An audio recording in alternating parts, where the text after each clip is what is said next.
Yeah, fellow countrymen and women, I'm here to address you once again in the course of our nation's history.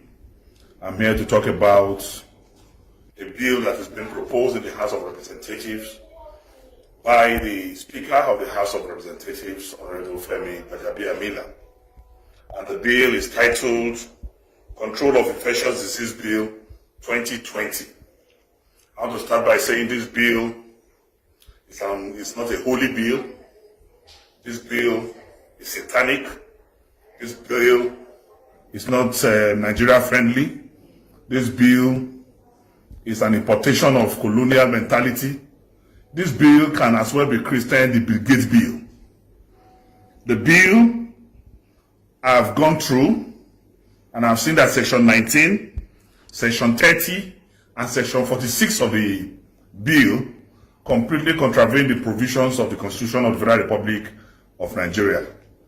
It contravenes section 34.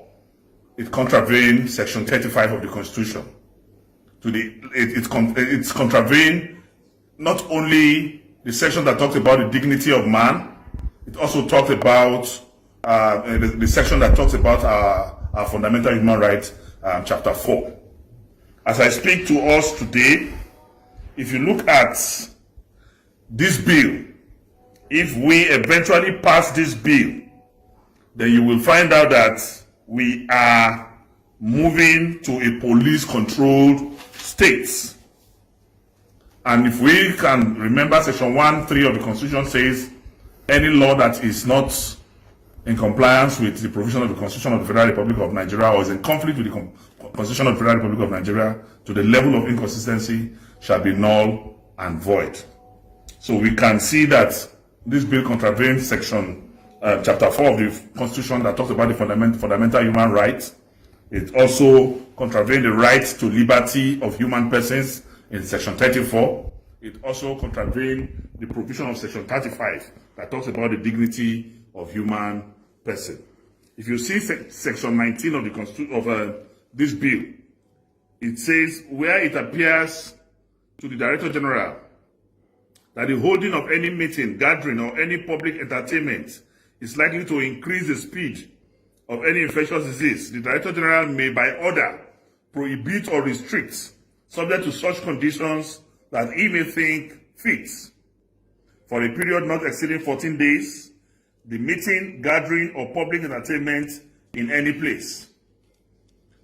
Section 19(2) of the bill says an order under subsection 1 may be renewed by the Director General from time to time for such period not exceeding 14 days, as he may, by written notice, specify. 3. Any person who holds, is present at, or has been taking part in any meeting, gathering, or public entertainment in contravention of an order by the Director General under subsection 1 shall be guilty of an offense. 4. A health officer or a police officer may take any action that is necessary to give effect to an order under subsection 1. Any person who is aggrieved by any order of the Director General under subsection 1 may, within 7 days from the date of the order, appeal to the minister whose decision shall be final. Notwithstanding that any appeal under subsection 4 is pending, an order made by Director General under subsection 1 shall take effect from the date specified by the Director unless the Minister otherwise directs. Then section 30 of this bill reads thus. 1. Every person on an international voyage, whether leaving or arriving in Nigeria, shall A. have undergone vaccination or any other prophylaxis against all or any of the diseases as may be prescribed. B. And produce valid international certificates of vaccination or any order to any port health officer. Notwithstanding subsection 1B, a port health officer may require such person to undergo vaccination or other prophylaxis and may subject him to isolation or surveillance for such a period as the port health officer deems fit. 3. The port health officer may, in his discretion, return any person not being a citizen of Nigeria who arrives in Nigeria in contravention of subsection 1 to his place of origin on embarkation, at the expense of the owner or agent of the vessel by which the person arrived in Nigeria. 4. The owner, master, or agent of any vessel shall ensure compliance with subsection 1 in respect of any person or board its vessel. Then we have section 46. Section 46 reads thus, 46.1. The parent or guardian of every child in Nigeria shall ensure that the child is vaccinated against the disease set out in the fourth schedule.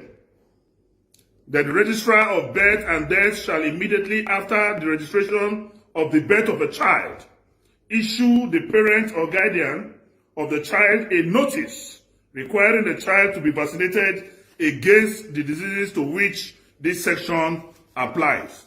So what we have seen from this bill altogether is forceful vaccination, using the instruments of the police to make sure that against individuals' will or wish, you are being vaccinated. And we say no to such a devilish bill. We say no to such satanic bills. And if we not stand, we will fight this bill with the last drop of our blood. And we are advising Honorable Femi Gbadagbia-Miller, if he is not an agent of Bill Gates, then he should withdraw this bill immediately. God bless Nigeria. I'm Dino.